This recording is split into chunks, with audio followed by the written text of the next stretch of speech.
Hey guys, Mike here, MF Custom Garage. Talk about a few things today. I said I wasn't going to do many of these, but uh, decided today is the day to do sort of a video, an update video, a little bit of a rant video, and just some general overall stuff. So if your ears are sensitive and you don't want to hear what I got to say, now's the time to shut this off and understand that there may be some language and a few other things that come out that you're not going to like, for shit's sakes. That about sums that up. So, anyway, I thought I'd talk about some stuff today, and I was going to talk about the fact that for us, it looks like we've been on YouTube and talking to you guys and showing you guys things for about 3 months. I know it all hasn't been good and it all hasn't been bad, but we're going to try to get through that. All right, guys. So, yeah, I was saying it's been 3 months, about give or take a little bit, it might be a little longer, since we took on the adventure of YouTube. And what have we learned? So much it's unbelievable. I've been in business for myself off and on, but most of the time on for the past 20 years. Prior to that, I worked in dealerships, body shops, all that stuff. Plus, I've gone back to that at times in between businesses. And I can assure you, anybody who thinks they're going to take this on and doesn't think it's a full-time job, they're wrong. This is a full-time job.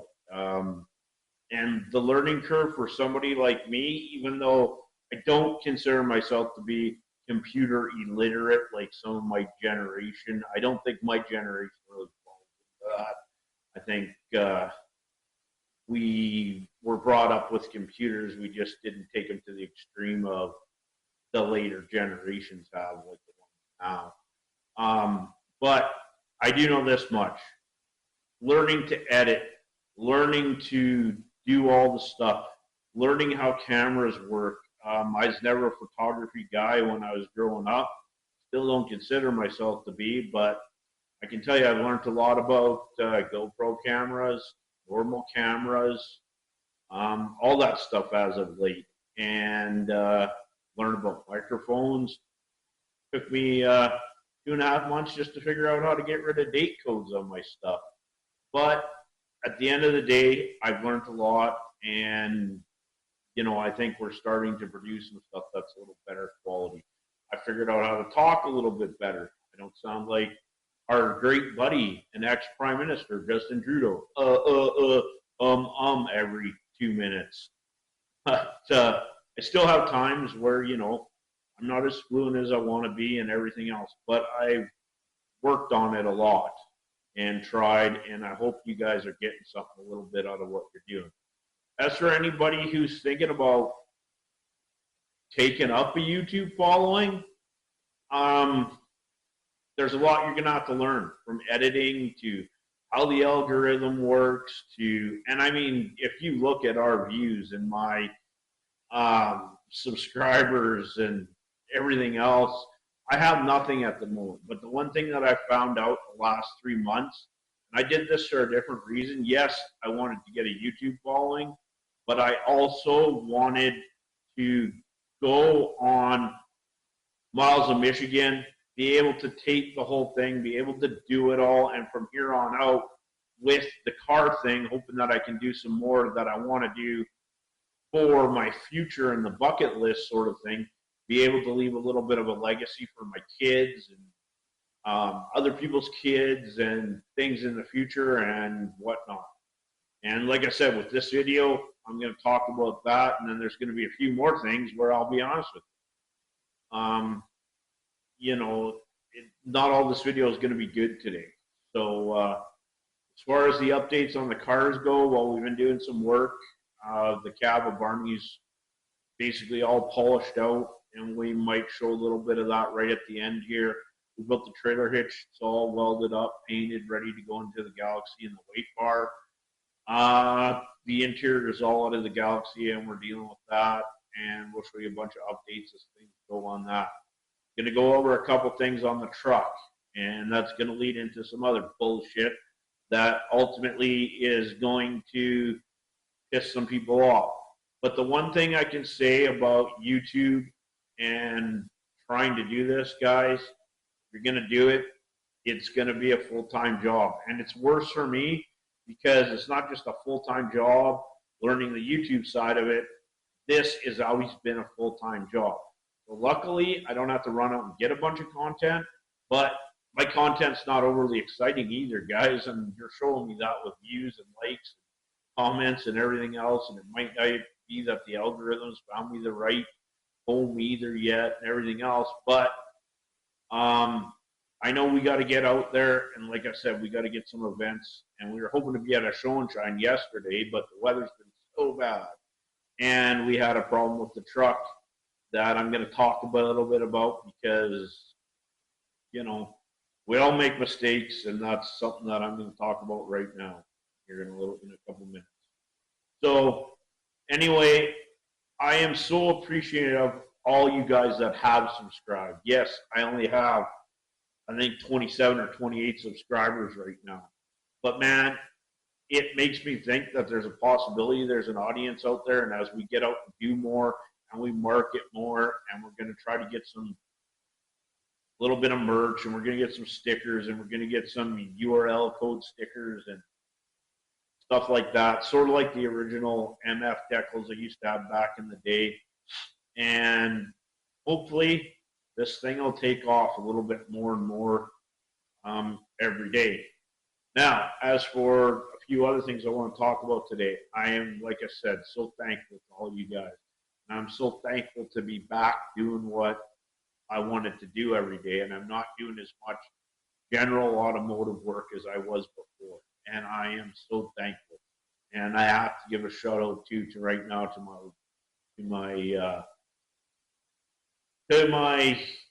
partner in crime in this whole thing, and that's the woman that I live with, because without her and everything that she's done for me and helped me out through this whole journey, this wouldn't be happening right now.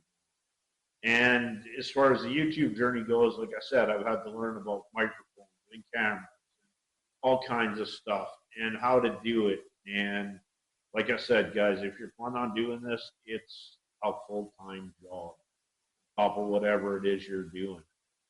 And for those that isn't, well, congratulations, because you are in an elite group of people all your own that, you know, can do all this stuff and still produce something.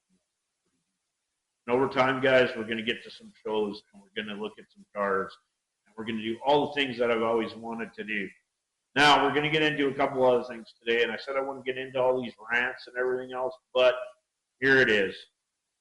Anybody who knows that we live in Canada and what's going on right now, and yes, I took a poke at our late great Prime Minister that was here for the last decade, and in my mind has done more damage than good. I want to talk for a minute or two about some stuff. And I also want to talk a minute or two about if going into this election we don't think a little bit about our trade, we're going to be in a world of trouble, and all this stuff may not even exist up here. And I hope it doesn't come down to that. I hope it doesn't come down to this country being busted apart at the seams. But I can see how it will come to that if things don't drastically improve. And it's not something that I want. It's not something that I think a lot of people want. But I'm going to go over a couple of things here today that I want people to sort of look at. And a mistake that I made that kind of took me out of everything for the last 20 plus days or so, where I haven't done a lot of talking to people and whatnot, because I'm just tired of a lot of the political crap going on, how people are dealing with things, how people are talking about things. Hell, I seen a video the other day that went viral on YouTube where there's some, we'll call him a baby boomer, but I'm not going to say all baby boomers are the way he is. growing up in Alberta, not all baby boomers think that way. There's a lot of baby boomers that have way different views than this guy. But the fact that he was basically telling the whole generation to go, you know, fuck themselves, and thought it was quite funny and quite all right, and the video went viral, is just, I don't know, it's sickening. That's what our country's coming to. Elbows up, fingers up. I mean, my God. That's not the Canada I grew up in. And I know a lot of this shit has to do with a lot of things that are going on that I didn't want to get into. Immigration's always been a real bad topic in this country, and I think it always will be. And I think my own kids are being hurt by it. And it's not that immigration's a bad thing. I'm not against immigration. I'm against the fact that can't bring more people here than there are houses. I think that a 30-year-old kid who should be trying to get ahead, who's second or third generation here, you know, should be buying a house, trying to have a kid, look at things in the future. I got a son and a daughter, and they're going through the same thing. They're fighting just to keep their head above water. And they sure ain't at 30 buying a house like I was and getting ahead. And it seems like it's kind of bullshit. You know, something needs to change. And the part of that where I'm going to go with this is what I think about our hobby with it. Not so much I'm going to go on a political rant about everything I hate right now that's political, but I am going to get into a couple things here, make some people real aware of what happened. So, as you guys know, I use a lot of microsquare ECUs. Affordable, price friendly, made in America. Now the components in it may not be made completely in America, but this is made in America. Mike at EFI Source has done a lot of engineering, a lot of stuff to make it that way. The wiring harness. Quality, made in America, amp seal connector.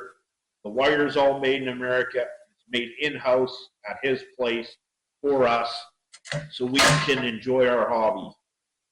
A lot of cars are running around on this ECU that probably wouldn't be on the road today if, you know, because of the support. I mean, there is an absolute huge Miata following for these things. And these are a great unit that is cost effective and does its job really well if you don't do anything stupid. That being said, this unit right here is the one out of the black truck. And I made a mistake and accidentally shorted the starter out, I think, when I took this out. And because of it, there was a spark and I hurt this ECM. Now, ECU, whatever you want to call it. I'm going to send this back and I'm going to see if they can repair it. But for now, I have another 58X1 coming in the mail, and it's coming. Now, I want to talk about something. So when I ordered this ECU for the Galaxy behind me and the wiring harness, I ordered it via, I didn't have it sent to my US address because I have one or anything like that. I just had it sent here via US Post, which then becomes Canada Post and gets sent here.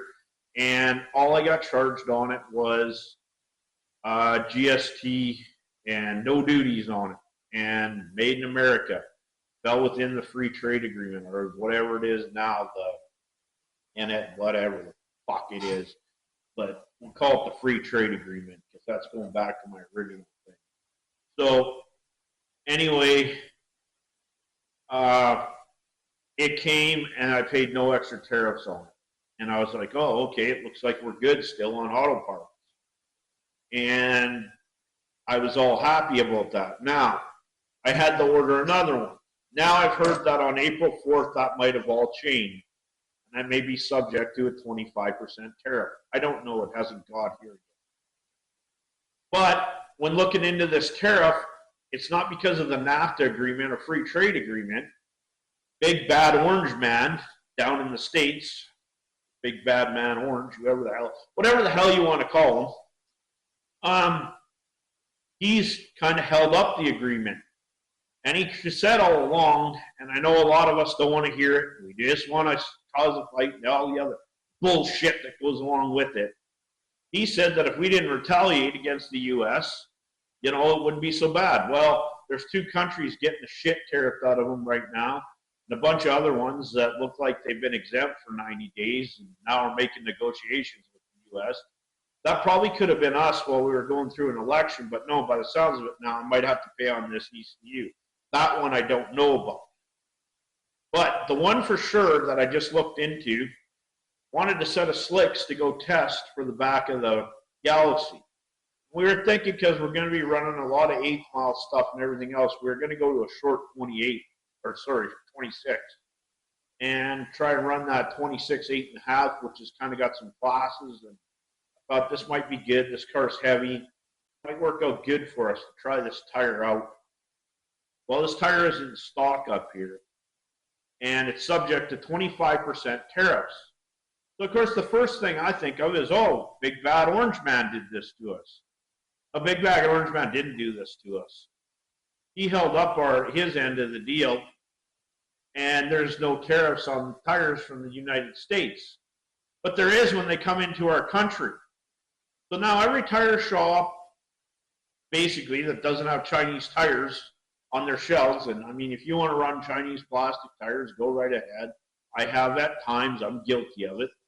But if you want to run good, made in the U.S., rubber tires, goes back to the time of Firestone and Henry Ford and all that shit, ultimately, you're paying 25% more because they're tariffed. And so far, that hasn't been dropped, and I don't think it will as long as we go through this election. But because of the way our hobby is and everything else that we got going on, I want people to think about a few things. I grabbed this. This is a Holley carburetor. It's a Street Avenger 770. Choke-on milled off it. And it is one of the original Street Avengers. It goes back to about 2005, 2006, somewhere in there. And this carburetor was made in the USA. This carburetor is still heavy. This carburetor needs a base plate. But this carburetor here goes back to a relationship with every hot rodder in Canada for 100 years, basically. Maybe not quite, but I guarantee it goes back 40 or 50. And this style of carburetor, 4150, is kind of the main street industry carburetor for hot rodding. And yes, they build this piece of shit now in China. This is not a piece of shit, but I can assure you the one you get from China is a piece of shit. If you don't believe me, just go look at Muscle Car or whatever. I think it's Muscle Car Garage or whatever. He tests these carburetors. He tests all kinds of carburetors. Original Allbrock carburetor, Carter carburetor, all made in the USA. And that relationship has lasted 50, 60 years. So what I'm saying is, before we throw these relationships away into the garbage, just think what we're going to be stuck with here in Canada. Everything Chinese junk, Chinese carburetor that probably won't run. Give you another example. This is a lube blocker gasket for a C6. This is a steel case gasket. It is a very expensive gasket. Okay? Yes, it's not cheap, but it is sort of the best. What does that say right there? Made in the USA. Now, you're going to say, oh, well, everything's fine. We could do that in Canada. Like hell we can. There's one thing that I know. We haven't been able to manufacture this gasket in years. We've manufactured stuff for the big three, don't get me wrong. And yes, parts move across the border. But in the aftermarket, yeah, there are some companies out there that build brake pads and stuff like that. But we don't build Holley carburetors, nor should we have to. We've had a partnership with the United States for years. Just because Big Bad Orange Man's in for 4 years, we're all terrified of this. And maybe Big Bad Orange Man Might be bad, might be good. But I do know one thing. This was able to be made in China as a piece of crap and not made in the US. And Holly has done everything to buy piece of crap companies and everything else to try to keep this a mainstay even today. For all our carburetors, the bodies and stuff are definitely made in China. And they're brought back over, and now they're manufactured in the US and everything else. But, you know, that's all going to change now. But the price just goes up, and our hobby just gets killed. And this hobby, I want, just like I was talking about my son, to go on to him. I want to give these cars to my sons or my daughters, because I have a stepson as well. And I want them to be able to do something with them. I also want their future to be bright enough that, you know, they go, holy shit, we can do something with these cars finally. We own a house and a garage and a place to do something. And Dad can't do it no more. So maybe we can keep Dad's legacy. The whole idea for doing YouTube, to try to set a legacy for my kids. So all this stuff is made in the US that's sitting here. And like I said, we can give up all these relationships like somebody's preaching right now, and it doesn't matter. And we can go to the UK and we can do this and we can do that. But at the end of the day, they don't run the same cars we have for 50 plus years. And as much as you guys all want electric commuters and this commuter and that commuter, let's admit it, that's a commuter. It's not what you're going to go to Heritage Park, park 1,000 cars there on a Sunday and enjoy yourself with. No, those are the cars that we cherish and we love and we want to keep going. Those are the cars that I'm about to do some things on my bucket list and head out to Miles of Michigan and get to finally do some of that stuff. So don't piss these relationships away. They were massive relationships. And don't piss them away over a few years, because it could all look different in a few years. And I'm not saying what Big Bad Orange Man's doing is good or bad. I'm not telling you which way to go with it. But I'm telling you, think about our hobby if you want it to keep going. Because that could all change.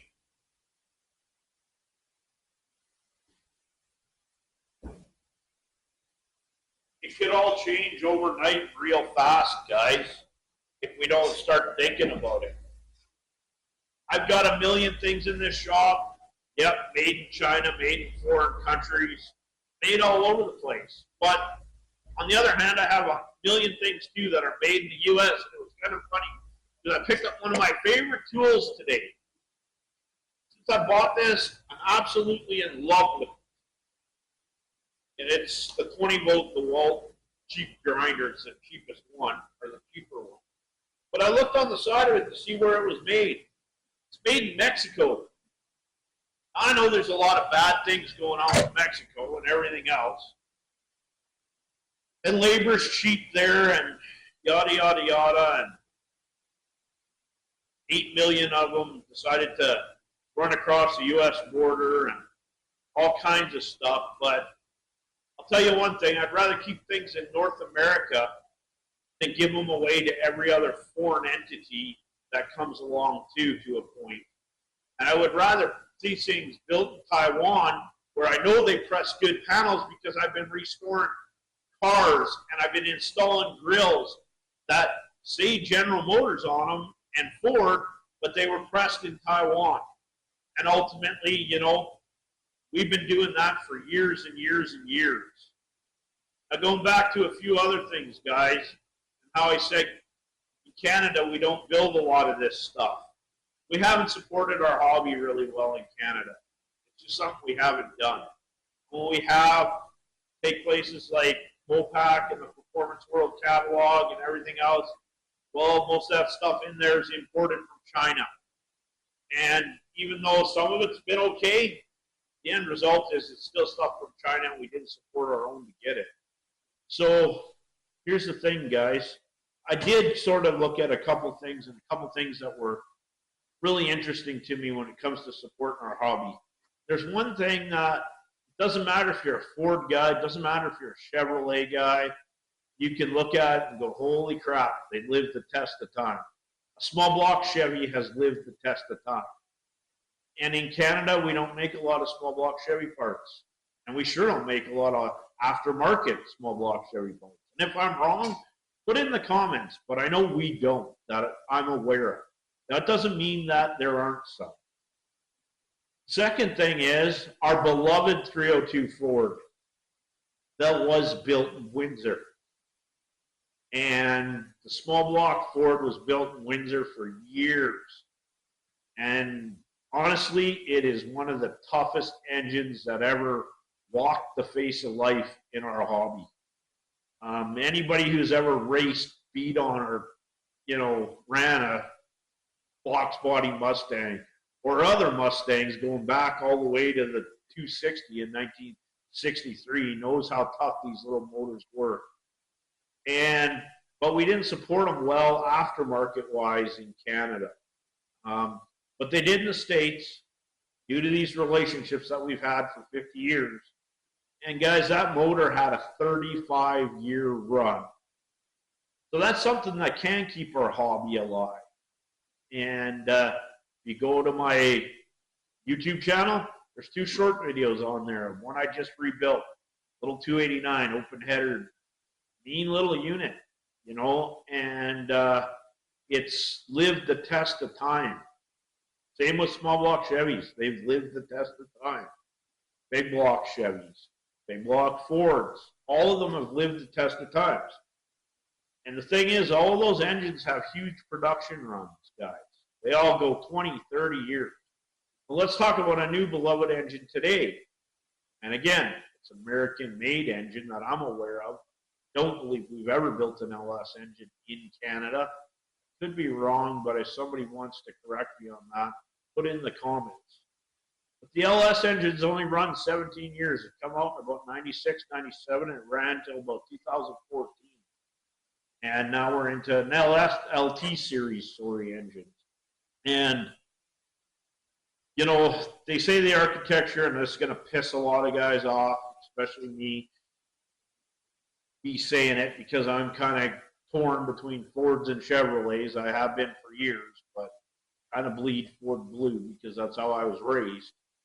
The LS engines only lasted 17 years, guys, not 35. Not like the small block Chevy that's got to be going on 40.